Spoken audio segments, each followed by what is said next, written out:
Jésus vit, Amen. Jésus vit, Jésus est vivant, c'est pour l'éternité. Amen. Jésus vit, Jésus vit, Jésus est vivant, c'est pour l'éternité. Amen. Jésus vit. Amen. Jésus vit. Jésus est vivant, c'est pour l'éternité. Amen. Parce que tu vis, je n'ai rien à craindre, mes lendemains sont assurés entre tes mains. Tu tiens ma vie en ces temps et pour l'éternité. Je sais que tu vis, parce que tu vis, je n'ai rien à craindre, mes lendemains sont assurés entre tes mains. Tu tiens ma vie en ces temps et pour l'éternité. Je sais que tu vis parce qu'il vit, parce qu'il vit. Je n'ai rien à craindre, mes lendemains sont assurés entre ses mains. Il tient ma vie en ces temps et pour l'éternité. Je sais qu'il vit. Bien-aimé, est-ce que tu sais que le Seigneur vit? Et tu sais que il est vivant? Est-ce que tu sais que Dieu existe? Est-ce que tu sais que le Seigneur Jésus-Christ, après qu'il est mort, après qu'il ait passé 3 jours dans le tombeau, il est ressuscité des morts. Et la parole de Dieu nous déclare que il vit pour l'éternité. Il vit à jamais. Gloire à son glorieux nom. Gloire au nom de notre Seigneur. Gloire au nom de notre Sauveur. Gloire à sa puissance. Gloire à son amour. Gloire à ses grâces qu'il déverse sur nous jour après jour. Gloire à ses bontés qui se renouvellent dans nos vies jour après jour. Si je suis devant toi en ce moment, c'est pour te dire que Dieu existe. C'est pour te dire que Dieu existe. Avant de commencer à dire ce que j'ai à dire, je veux rendre témoignage d'un papa que j'ai toujours l'habitude d'écouter. Un papa, un pasteur que j'aime bien écouter. Pendant qu'il parle souvent, pendant qu'il parle toujours, le plus souvent il a l'habitude de dire, bien-aimé, Dieu est plus réel que toi et moi. La première fois qu'il l'avait dit, ça m'avait fait un jas dans le cœur. De penser que comment quelque chose qui est invisible est plus réel que ce qui est visible. Comment quelque chose qu'on ne peut pas toucher est plus réel que ce qu'on peut toucher. Bien-aimé, seule la sagesse de Dieu peut comprendre cela. Et quand j'avais compris cela, de par l'amour du Seigneur pour moi, ça a révolutionné ma façon de voir le Seigneur. Ça a révolutionné ma façon de croire en Dieu. Parce que je vous assure, plusieurs des hommes sur la terre ne croient pas que Dieu existe. Et je quitterai même chez ces hommes-là. Je regarderai du côté des enfants de Dieu même. Il y a plusieurs enfants de Dieu qui ne croient pas que Dieu existe. Ça peut paraître absurde, frère, mais cela est vrai. Cela est vrai. Pourquoi je dis cela? Parce que dans la parole de Dieu, dans le livre de Hébreux, le chapitre 11, le verset 6, il est dit, « Or, sans la foi, il est impossible d'être agréable à Dieu. » Et l'orateur ne s'arrête pas là. Il continue à dire, « Car il faut que celui qui s'approche de Dieu croit que Dieu existe et qu'il est le rémunérateur de ceux qui le cherchent. » Dans la version Ostéval, qui est un peu plus proche de la traduction grecque, il est dit que, car il faut que celui qui s'approche de Dieu croit que Dieu est. Amen. Dieu existe, bien-aimé. Pourquoi donc celui qui s'approche de Dieu, on a encore le besoin de lui dire qu'il doit croire? Plusieurs s'approchent de Dieu. Plusieurs s'approchent de Dieu, mais ils ne croient pas que Dieu est. Ils ne croient pas que Dieu est. Ils ne croient pas que Dieu existe. Ils ne croient pas que Dieu est le créateur du ciel et de la terre. Ils ne croient pas que Dieu est même leur créateur. Ils ne croient pas que c'est Dieu qui a fait toutes ces choses que nous voyons sur cette terre, les choses physiques comme les choses invisibles, les choses visibles comme les choses invisibles. C'est notre Dieu qui l'a fait. Alors nous devons croire, bien-aimés, que Dieu existe. Dans quelle catégorie es-tu? Es-tu dans la catégorie de ceux qui savent qu'il y a un Dieu qui existe, mais qui en réalité, de par l'attente du Seigneur, ne savent pas que Dieu existe? Es-tu de la catégorie de ceux qui ne veulent même pas savoir si un Dieu existe? Es-tu de la catégorie de ceux qui savent même que Dieu existe, mais qui refusent l'évidence? La parole de Dieu t'annonce en ce moment.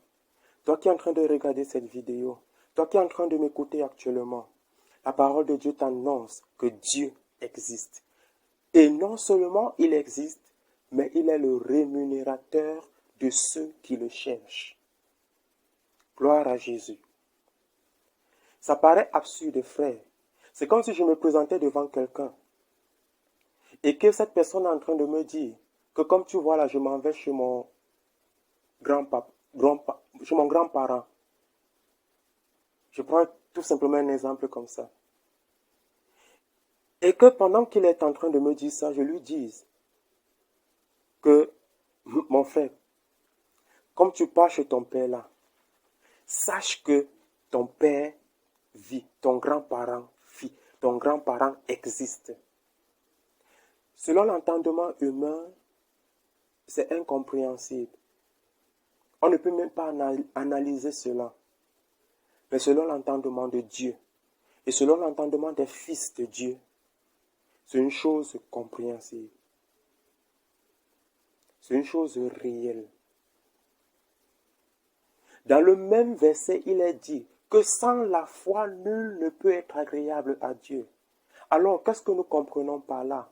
Il continue en disant « car ». En grec, le « car » veut un peu comme pour dire que c'est une conséquence du fait que nous devons avoir la foi.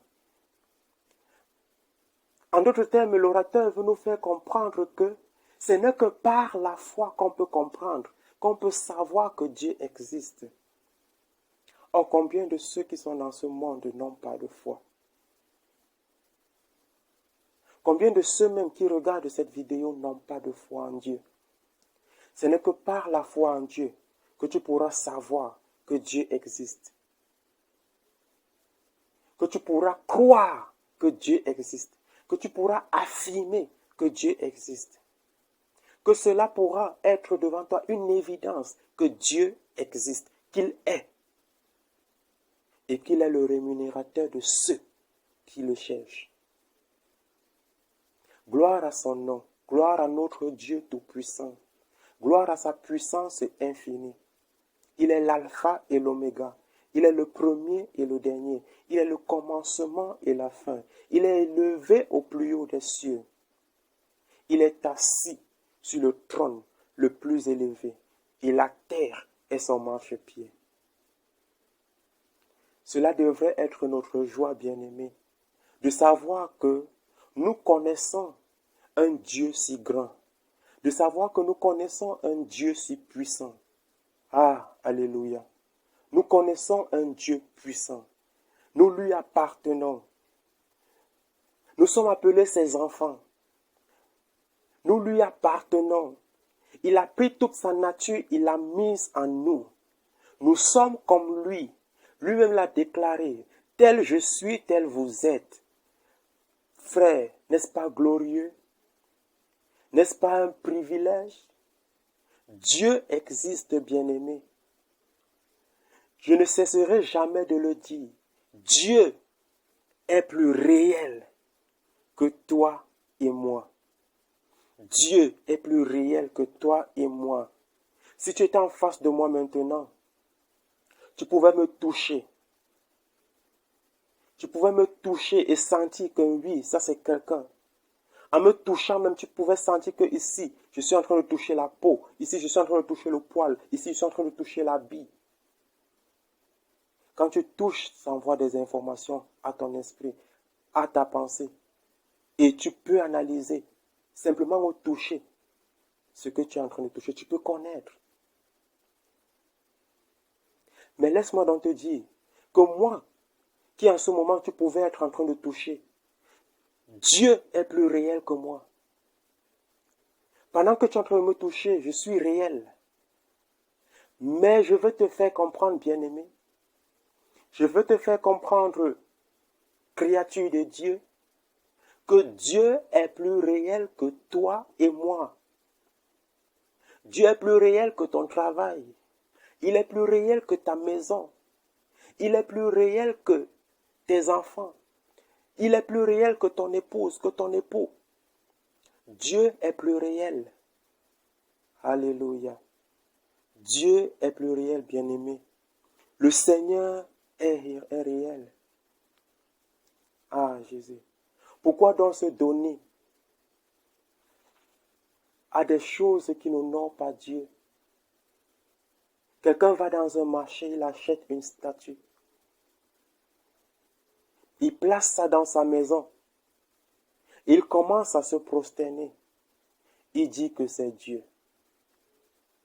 Frère, n'est-ce pas une folie?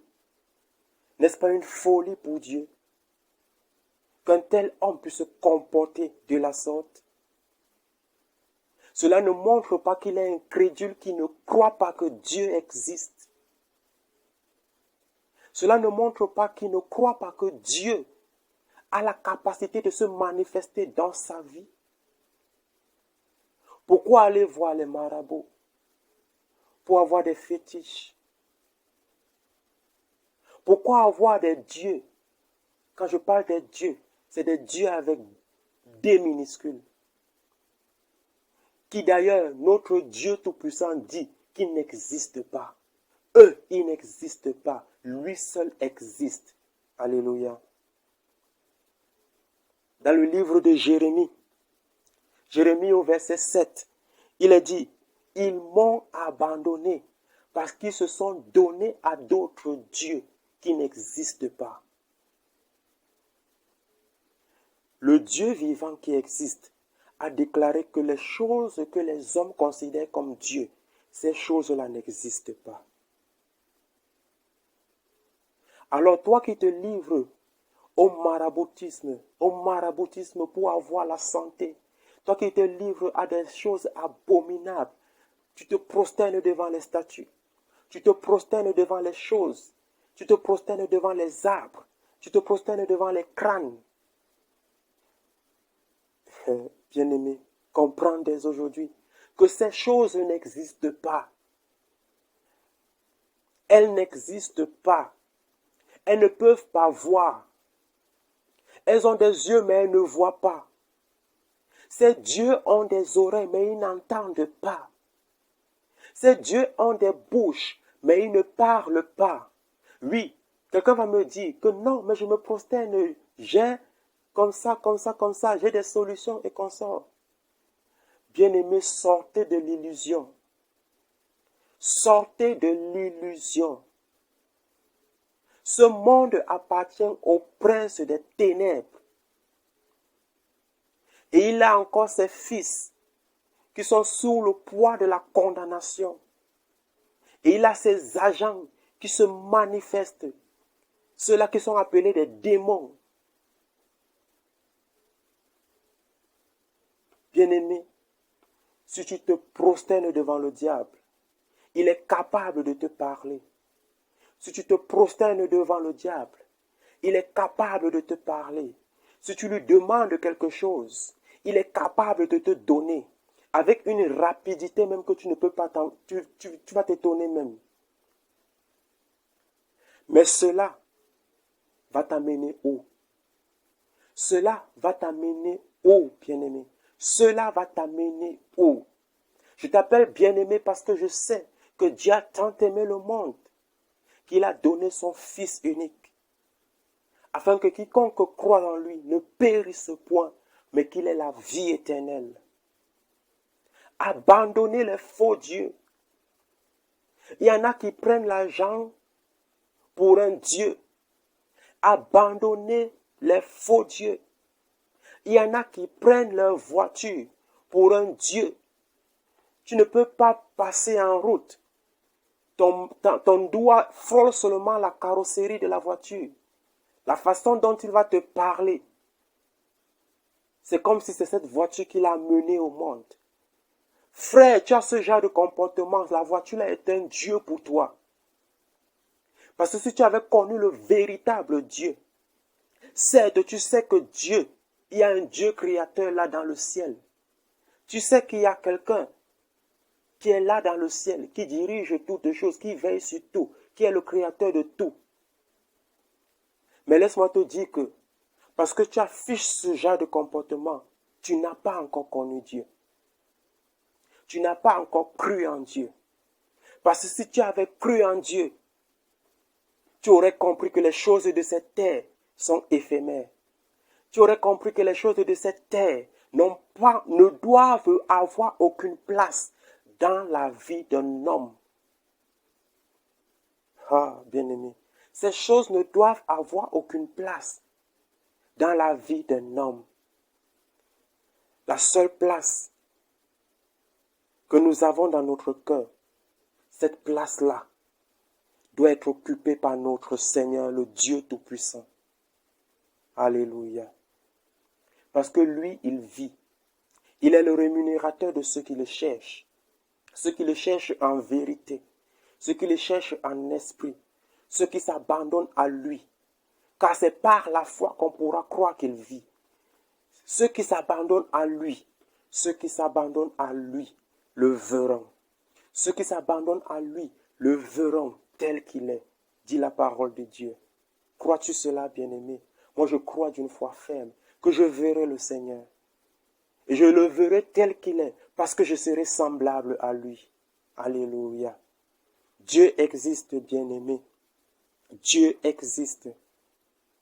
Alors maintenant, je vais m'adresser à ceux qui sont enfants de Dieu, qui disent qu'ils sont enfants de Dieu, qui disent qu'ils ont donné leur vie à Jésus. Ceux qui disent qu'ils ont abandonné le monde pour suivre le Seigneur Jésus-Christ. À vous qui le dites, je n'aurai jamais la prétention de douter de votre foi. Même ceux que je vois autour de moi ici, je n'aurai pas la prétention de douter de leur foi. Mais il y a une chose que notre Seigneur nous a dit, que vous les reconnaîtrez à leurs fruits. L'Esprit de Dieu, lorsqu'il est en quelqu'un, il produit ses fruits à lui. Bien-aimé, sur la cour de ta maison, lorsque tu plantes un arbre et que cet arbre a poussé, cet arbre a été programmé qu'un jour qu'il produise des fruits.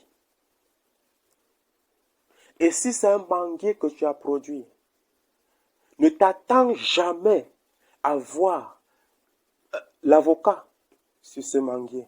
Ne t'attends jamais à voir une goyave sur ce manguier. S'il y a un fruit que tu dois t'attendre à voir, c'est la mangue. Mais nos frères d'aujourd'hui, les enfants de Dieu d'aujourd'hui, de cette période de la fin des temps, de l'âge de Laodicée, ceux-là qui disent qu'ils sont enfants de Dieu. Bien-aimé, confesser c'est quelque chose, mais vivre c'est une autre chose. Nous devons vivre Christ. La parole de Dieu nous dit dans 2 Corinthiens, chapitre 3, le verset 3, que quel rapport y a-t-il entre le temple de Dieu et les idoles? Quel rapport y a-t-il entre le temple de Dieu et les idoles? Et il agite en disant ceci, car nous sommes le temple du Dieu vivant. On vient de dire que Dieu vit. Et la parole de Dieu nous révèle que nous, qui avons abandonné le monde et qui avons donné nos vies à Jésus-Christ, nous sommes le temple du Dieu vivant. Nous sommes sa demeure. Alors Dieu a des caractères. Dieu n'est pas une force, comme plusieurs le disent. Dieu n'est pas une imagination, comme plusieurs le disent. J'ai dit au départ, Dieu est réel et la parole de Dieu le dit. Et encore, on vient de lire ce passage qui dit que Dieu est vivant. Et il est vivant pour l'éternité. Alléluia. Il est vivant pour l'éternité. Alors si toi tu dis que tu es enfant de Dieu, si toi tu dis que tu es enfant de Dieu, si tu confesses que tu es enfant de Dieu, regarde ta façon de te comporter. Regarde ta façon de te comporter dans la maison de Dieu. Non seulement dans la maison de Dieu, même dehors aussi. En face des païens, en face de ceux qui ne connaissent pas encore le Seigneur. En face de ceux qui cherchent même à connaître le Seigneur. Quel est ton comportement? Qu'y a-t-il? Quel rapport y a-t-il entre le temple de Dieu et les idoles? Quel rapport y a-t-il entre toi et les idoles? Tu vas voir quelqu'un qui dit qu'il est le temple de Dieu. Mais c'est lui qui vit toujours dans le mensonge. Tu vas voir quelqu'un qui dit qu'il est le temple de Dieu. C'est lui qui vit dans le vol. Tu vas voir quelqu'un qui dit qu'il est le temple de Dieu. C'est lui qui vit dans la fornication. Tu vas voir quelqu'un qui dit qu'il est le temple de Dieu. Mais c'est lui qui vit dans les murmures, dans la calomnie, dans les disputes, dans les querelles. Bien-aimés, nous n'avons pas été appelés à commettre encore ce genre de choses. Nous avons été appelés à abandonner ces choses. L'apôtre Pierre dit que ça en est assez d'avoir commis autrefois les œuvres du malheur. Une fois que nous sommes en Jésus maintenant, étant donné que nous disons, que nous connaissons que Dieu est, qu'il existe,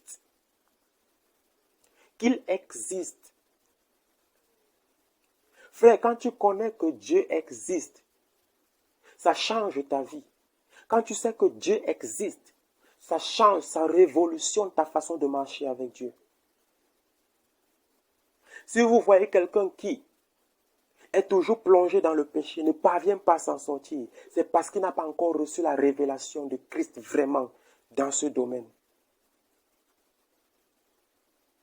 Souvenez-vous du peuple d'Israël qui était en Égypte, en captivité, qui était en Égypte, dans le labeur, en travaillant pour les Égyptiens, pour le Pharaon.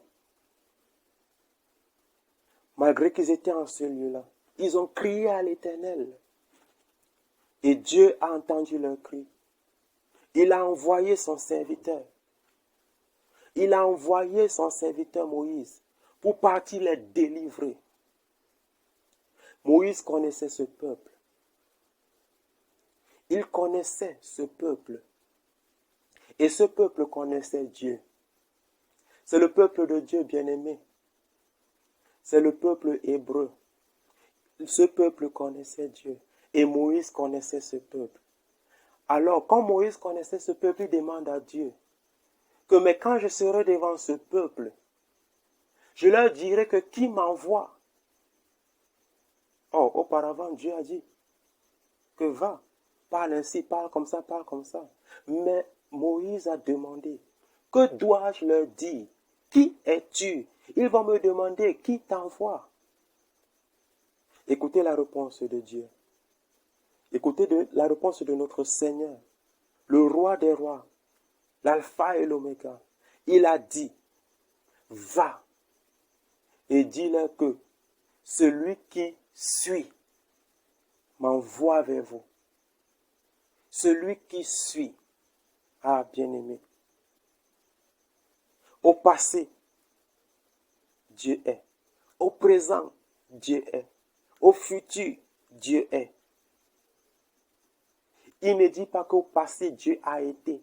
Au présent, Dieu est. Au futur, Dieu sera. Non. Au passé, au présent, au futur, Dieu est.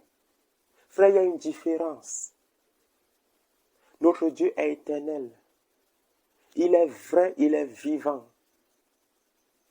Alors, quand Moïse a prononcé ce nom devant le peuple hébreu, ça a changé leur mentalité.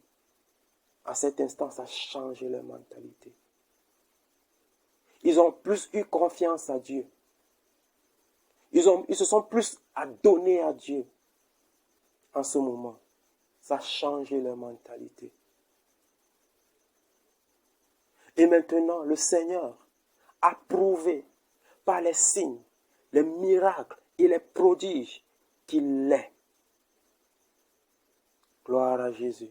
Notre Dieu est vivant, bien-aimé. Ne marchons plus comme des gens qui ne connaissent pas à qui ils appartiennent.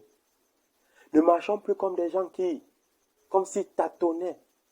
C'est vrai que Dieu a dit dans sa parole qu'il a plu à Dieu que nous le cherchons en tâtonnant. Mais bien-aimé, Dieu parle et il est vrai. Dieu parle et il est vrai. Dieu parle et il est vrai. Jésus a dit à ses disciples que le Saint-Esprit que je vous enverrai, le consolateur que je vous enverrai, vous parlera. Il vous dirigera dans toute la vérité. Il vous dirigera dans toute la vérité.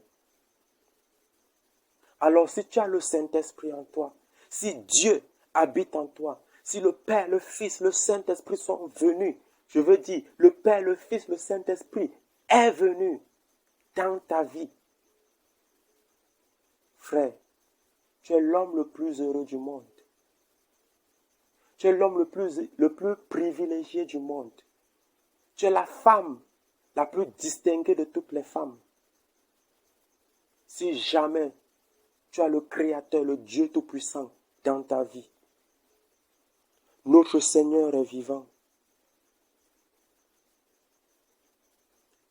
Notre Seigneur est vivant. Notre Seigneur est vivant, bien-aimé. À présent, pour finir, nous allons lire un passage dans le livre de Actes, Actes des Apôtres, chapitre 14, le verset 15, qui nous dit « Nous vous apportons une bonne nouvelle. Nous vous apportons une bonne nouvelle. Nous vous exhortons à renoncer à ces choses vaines. » Frère, je ne vais pas citer toutes les choses vaines. Parce que Dieu a veillé à ce que, même lorsque nous sommes dans le monde et que nous commettons ce qui est mauvais, notre conscience nous montre que ce que nous avons fait est mauvais. Alors nous connaissons les choses vaines. Celui qui dit qu'il ne connaît pas le péché est un menteur. Nous connaissons le péché. Dieu a veillé à nous le faire comprendre que ce que nous faisons, si nous faisons telle chose, c'est le péché. Renonçons à des choses vaines, à ces choses vaines. Renonçons à ces choses vaines. Pour nous tourner. Et maintenant je lis comme si cette parole s'adressait à nous. Pour nous tourner vers le Dieu vivant. Pour nous tourner vers le Dieu vivant qui a fait le ciel, la terre, la mer et tout ce qui s'y trouve. C'est Dieu qui a fait le ciel, la terre, la mer et tout ce qui s'y trouve. Tournons-nous vers ce Dieu. Ce n'est pas le chapelet qui a fait quelque chose pour toi. Ce n'est pas le chapelet qui a fabriqué, je vais dire, la plus petite des particules de cette terre. Non. Ce n'est pas la tête d'un taureau accroché dans ta maison qui t'a donné le souffle de vie. Ce n'est même pas ton argent, ni ta maison somptueuse, ni tes habits somptueux qui t'ont donné le souffle de vie.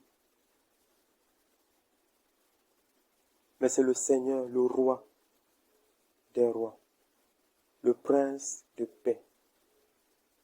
Alors tournons-nous vers lui. Tournez-vous vers lui. Je vous en conjure, frère, tournez-vous vers Dieu. N'abandonnez pas.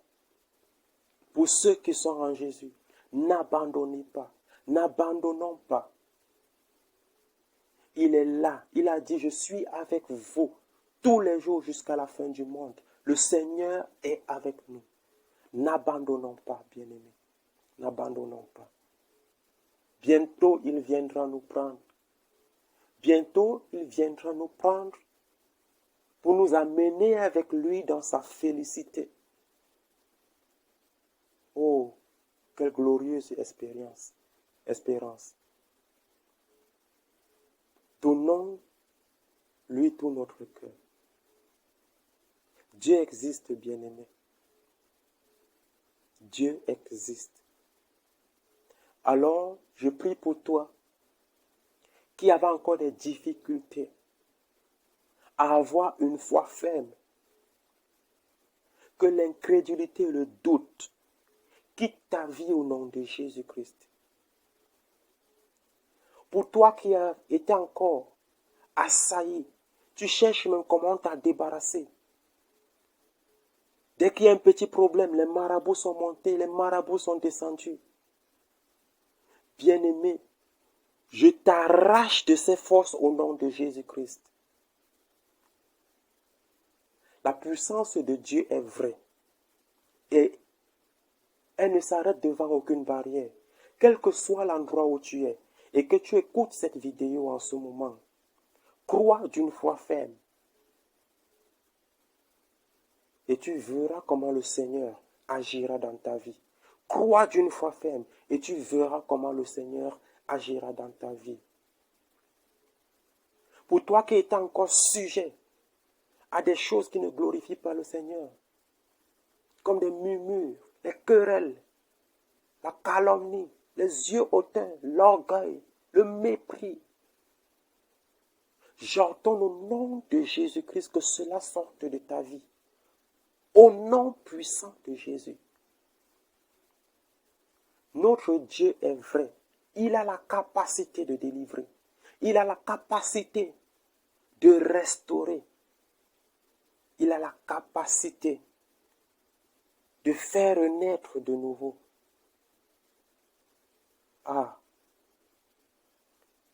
Mais son seul désir, c'est que nous restions dans ses voies.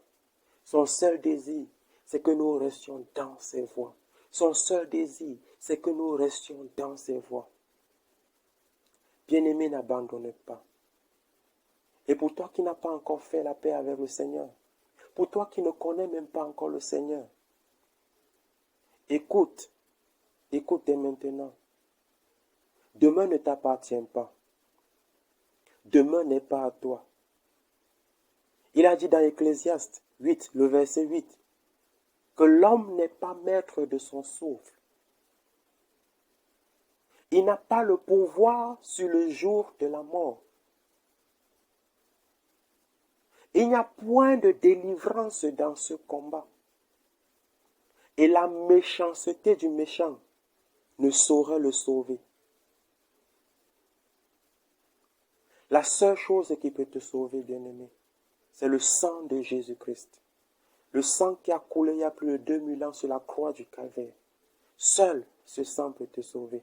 Alors si tu acceptes le Seigneur Jésus-Christ dans ta vie, si tu le confesses de tout ton cœur, si tu le confesses de ta bouche, et si tu crois dans ton cœur que Dieu a ressuscité Jésus-Christ d'entre les morts, bien-aimé, tu seras sauvé.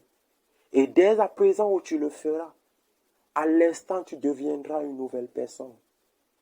Parce que la parole de Dieu nous fait comprendre dans le livre de 2 Corinthiens 5, 17, que si quelqu'un est en Christ, il est une nouvelle créature. Si quelqu'un est en Christ, il est une nouvelle créature. Les choses anciennes sont passées. Et voici, toutes choses sont devenues nouvelles.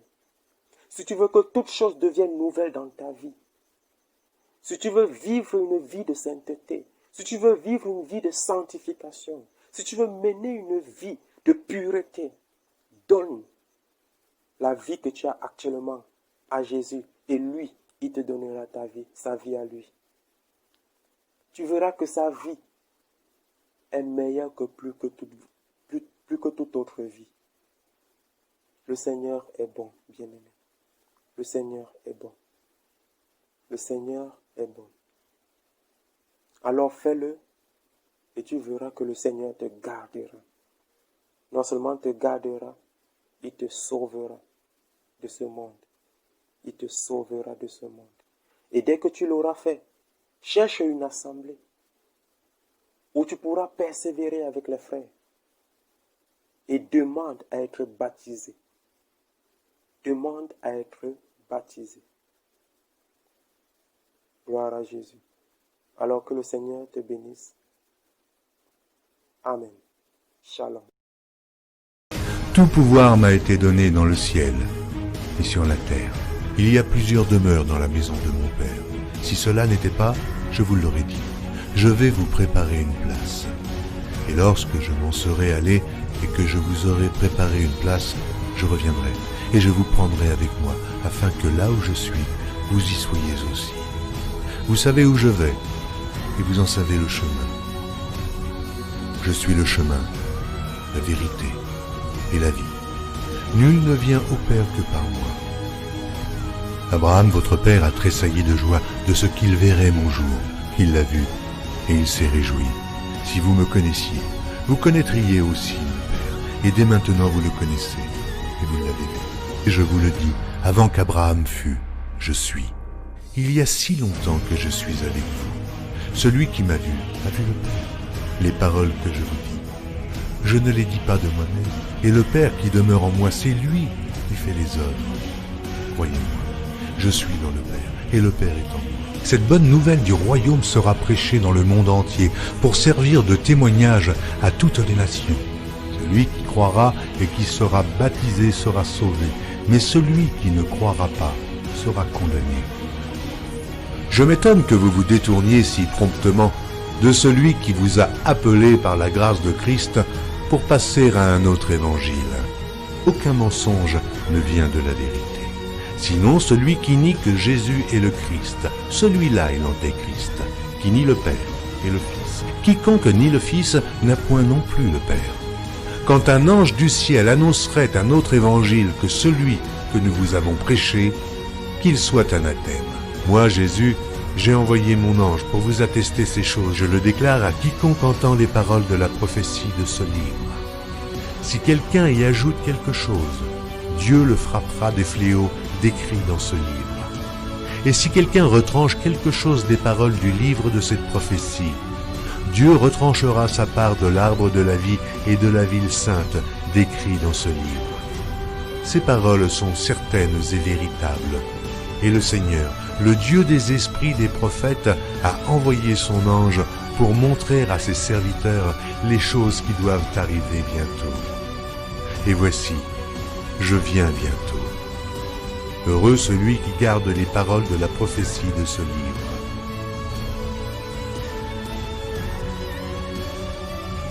Voici, il vient avec les nuées, et tout œil le verra, même ceux qui l'ont percé. Et toutes les tribus de la terre se lamenteront à cause de lui. Oui. Amen. Je suis le rejeton et la postérité de David, l'étoile brillante du matin.